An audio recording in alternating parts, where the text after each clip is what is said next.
Hello students, welcome to my next lecture. आइए हम चलते हैं अपने नेक्स्ट टॉपिक पर। कल मतलब आपको नेक्स्ट वीडियो में आपने को बताया था समाकलन क्या होता है और ये कितने प्रकार का होता है। आइए चलते हैं इस लेक्चर में हम चलेंगे, बात करेंगे समाकलन के कुछ क्वेश्चन और कुछ थ्योरम्स के बारे में। तो पहला होता है समाकलन का, यहाँ पे लिखा गया है समाकलन का मूल प्रमेय, फंडामेंटल्स थ्योरम ऑन इंटीग्रेशन। तो सबसे पहले मैं स्टूडेंट्स आपको बता दूं कि ये आप जो पढ़ने चल रहे हो कि ये, तो स्टूडेंट्स पिछले लेक्चर में हमने समाकलन और समाकलन के बारे में पढ़ा। तो आइए चलते हैं हम फंडामेंटल थ्योरम ऑन इंटीग्रेशन पर पढ़ते हैं। तो इंटीग्रेशन में आपको पहला थ्योरम दिया गया है, यदि किसी फलन कोई फलन दिया गया है F X D upon D divide D x, F x दिया गया उसका हम कर रहे हैं क्या, समाकलन है, उसके साथ साथ बाद में हम उसका अवकलन भी कर रहे हैं। और जो हमारा फंक्शन था, यदि हम इसका कहने का मतलब है D upon D X in bracket integration F X D X is equal to F X. इसका मतलब क्या हुआ, मान लीजिए कोई आपका फंक्शन है एफ एक्स, उसका पहले आप अवकलन करते हो, उसके साथ साथ आप उसका समाकलन भी करते हो, तब आपको का जो फंक्शन मिलेगा वही जो फंक्शन आप जो लाए रहेंगे वही हो जाएगा। मतलब इसका क्या होता है, मान लीजिए आप किसी को 10 रुपए देते हैं, ठीक है, आप किसी को 10 रुपए देते हैं और वो आपको 5-5 रुपए करके वापस कर देता है तुरंत, मतलब उसके कुछ बाद में। तो मतलब वही हुआ, आपको वो 5-5 में अलग कर रहा है, आप उसको डायरेक्टली 10 दे रहे हो। इसका मतलब यही हुआ कि आप उसका समाकलन कर रहे हो। समाकलन पहले समाकलन करते हैं उस फंक्शन का, तो जो आएगा उसका हम अवकलन कर देते हैं, तो हमें वही फंक्शन मिल जाएगा जो हमें लिया था। ये होता है इस थ्योरम, ये होता है मेन थ्योरम, ये इसको कहता है मूल प्रमेय, फंडामेंटल थ्योरम ऑफ इंटीग्रेशन। किसी भी समाकलन की ये मूल प्रमेय होती है। तो इसमें यहाँ पे आप जैसा देख सकते हैं, यहाँ पे दिया गया है इंटीग्रेशन एफ एक्स ये फंक्शन एफ एक्स हमें प्राप्त हो रहा है, इसको हमने इक्वेशन 1 कर लिया है। नेक्स्ट उसका हमने अवकलन किया, जो हमें प्राप्त हो रहा था उसका अवकलन किया, तो उसका अवकलन करना है D upon D x, F x को किया, हमें ये एफ एक्स मिल गया और यही हमारा फंक्शन था। ये समाकलन का डिफिनीशन है, ये हमने पीछे भी पढ़ा था वहाँ पे स्टार्टिंग में। तो चलिए इसका हमने ये फंक्शन मिला, तो हमें अब यहाँ पे हम देख सकते हैं पहले इस फंक्शन का हमने अवकलन किया तो हमें ये मिला, और इस जो मिला उसका हमने अवकलन कर लिया तो हमें वही फंक्शन मिला जिसका हमने अवकलन किया था। तो जैसा आप समझ सकते हैं कि अगर हम किसी भी फंक्शन पर समाकलन और अवकलन दोनों अप्लाई करते हैं तो हमें वही फंक्शन मिल जाता है दोबारा। चलिए नेक्स्ट हमारा थ्योरम दिया गया है, बुक्स में आइए देखते हैं। नेक्स्ट प्रमेय दिया गया है, थ्योरम कह रहा है एक अचर तथा एक फलन के गुणनफल का समाकल अचर तथा फलन के समाकल के गुणनफल के बराबर होता है। इसका क्या मतलब होता है, हिंदी मीडियम वाले बच्चे ध्यान देंगे।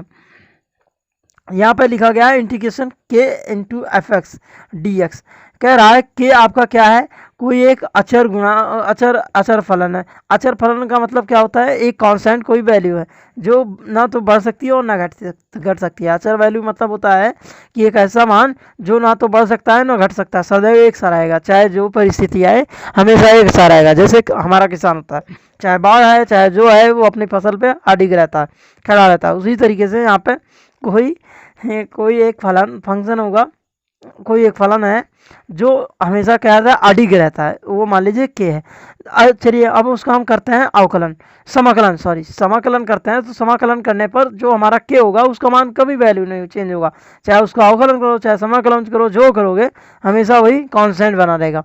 तो कांस्टेंट को हम बाहर कर लेंगे। अब इसका अवकलन करेंगे, समाकलन करेंगे, तो हमें उस फंक्शन का हम करने लगेंगे। यहाँ पे हमने इसको बाहर कर लिया, कांस्टेंट कॉमन ले लिया, कॉमन लेने के बाद जो बचता है फंक्शन बनता है, तो फंक्शन का हमें अवकलन कर लेंगे। यहाँ से आप देख सकते हैं इसका प्रूव करना चाहेंगे, तो मान लीजिए कोई फंक्शन दिया गया एफ एक्स डी एक्स, इसका हम अवकलन करते हैं तो हमें एफ एक्स प्राप्त हो जाता है। अभी हमको ये पता है समाकलन की परिभाषा डी अपॉन डी एक्स, अगर हम इसका अवकलन करेंगे फिर से तो हमें वही फंक्शन प्राप्त हो जाएगा जिसका हमने समाकलन किया था। चलिए आगे हम करते हैं इसका पूरा, यहाँ पे कोई कांस्टेंट के ले लेते हैं, उसके ये जो आया हमारा एफ एक्स, इसके सापेक्ष हम उसका करते हैं अवकलन।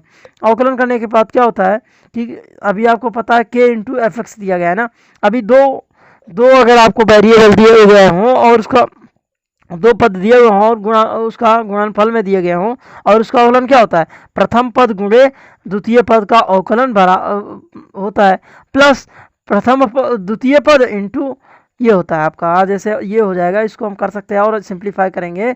प्रथम पद आपका के है, के into D upon D x, द्वितीय पद का अवकलन मतलब एफ एक्स का अवकलन हो जाएगा, प्लस ये हो जाएगा प्लस, ये हो जाएगा प्लस, और इसके बाद होता है द्वितीय पद आपका एफ एक्स है इंटू ये हो जाएगा फर्स्ट पद का प्रथम पद का अवकलन होता है, यहाँ पे हो जाएगा के, आपको पता है के का अवकलन करोगे यहाँ पे जीरो हो जाएगा, जीरो आपका एफ एक्स में जीरो कर लेगा, यहाँ पे यही हुआ। तो चलिए के का जो आएगा एफ एक्स, इसका अवकलन तो आपको पता है एफ एक्स, तो यहाँ पे के इसका अवकलन यहाँ पे एफ एक्स रख देंगे और के इसके गुणांक में, तो के एफ एक्स प्राप्त हो जाएगा हमको। अभी चलते हैं इसका अवकलन करके देख लेते हैं, तो अवकलन करके देख लें तो क्या होता है, अवकलन करने के बाद भी हमें यही प्राप्त होता है। तब हम यहाँ पे हमें प्रूव हो जाते हैं ये थ्योरम कि एक अचर तथा एक फलन के गुणनफल का समाकलन अचर तथा फलन के समाकल के गुणनफल के क्या होता है, बराबर होता है।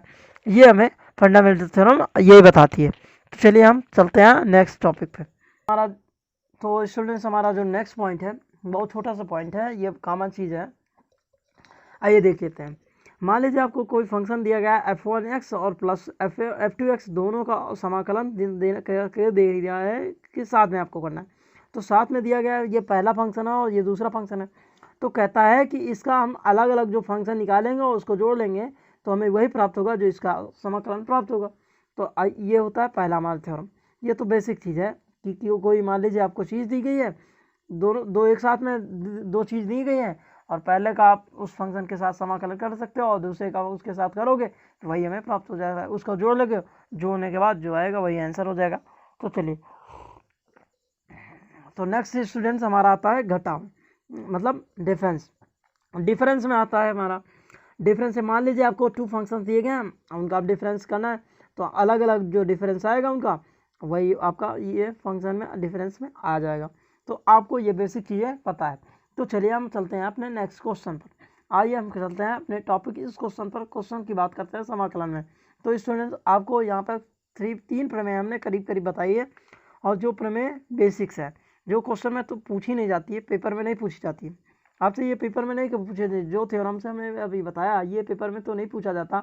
बट अगर आप नीट एंड जेई का पेपर की तैयारी कर रहे हैं और आप हिंदी मीडियम से हैं तो आपके लिए बहुत इम्पॉर्टेंट है। तो आप अभी यहाँ पर समझ चुके हैं, आपको बेसिक समझा रहे हैं, यहाँ पे बेसिक तो आपका क्लियर हो जाएगा, तो आप लोग अच्छे से करना सीख जाओगे। तो ये आपको बेसिक आपका हम क्लियर करवाना चाहते हैं। तो चलिए, आपका बेसिक हमें लग रहा है तो थोड़ा बहुत क्लियर हो चुका होगा प्रमेय 3 तक के लिए, ठीक है। आगे हम बात करते हैं कुछ थ्योरम और हम अभी आपके समझ में कुछ थोड़ा हमें लग रहा है कमा रही होगी स्टूडेंट्स। तो चलिए हम चलते हैं अपने नेक्स्ट टॉपिक पे। तो आशा करता हूँ कि ये जो हमने आपको 3 थ्योरम बताई बेसिक थ्योरम है, तो ये थ्योरम आपको समझ में आई होंगी। अगर समझ में आई है तो आप कमेंट्स में ज़रूर बताइएगा, अगर नहीं समझ में आई है तो मैं इसका 3D बना के मतलब आपको स्मार्ट बोर्ड पे आपका बता दूंगा। अभी इस समय हमारे यहाँ कोरोना टाइम्स चल रहा है और कोरोना टाइम से मैं स्मार्ट बोर्ड यहाँ पर घर पे मिल नहीं है, अवेलेबल नहीं हो पा रहा है। तो घर पे अभी हम बैठे हैं, तो घर पे जैसे हम या फिर क्लास या कोचिंग में चलते हैं वहाँ पे आपको अवेलेबल करा देंगे 3D में। तो चलिए आगे चलते हैं नेक्स्ट टॉपिक पे। तो स्टूडेंट्स आशा करते हैं यहाँ तक आपको समझ में आया होगा। Thank you.